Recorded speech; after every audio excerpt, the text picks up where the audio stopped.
Good afternoon to the Commission. My name is James Lee, and I'm a Redwood City native. I was born and raised there. Like many people who are born and raised in Redwood City, I do have memories of Pete's Harbor as a child. As Leslie mentioned, it is a place that you go to see fireworks. It is a place that you go to feed the ducks, to see the water, get a little bit of nature. And so I don't personally live at the harbor myself, but I am a Redwood City resident, and I really care about what's happening to this community.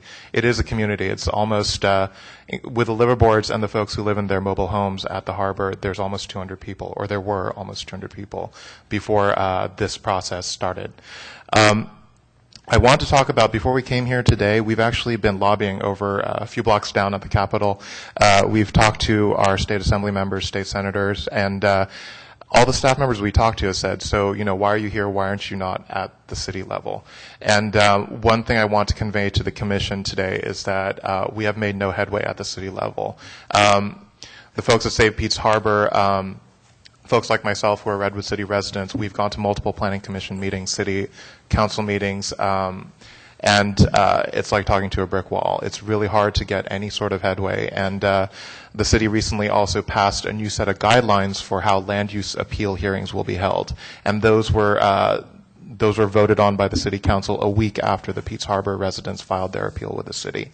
There was one council meeting we attended where Ms. Uccelli was sitting in the back row with a planning commissioner just chit-chatting, not even outside of City Hall, but just chit-chatting. And that's fine, we can have any personal relationships we want, but it just shows the uphill battle we have when we're trying to make our case to a city that is a friend of the landlord in this case here.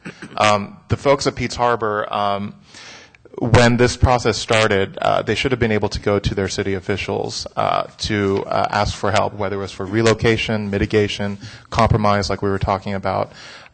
Instead, one of their port commissioners, Loriana Castro, came to a city council meeting and called, and she is a friend of Ms. Uccelli, and she came to a city council meeting to call these Redwood City residents couch surfers, people who had an artificial sense of entitlement after paying thousands of dollars in rent for decades.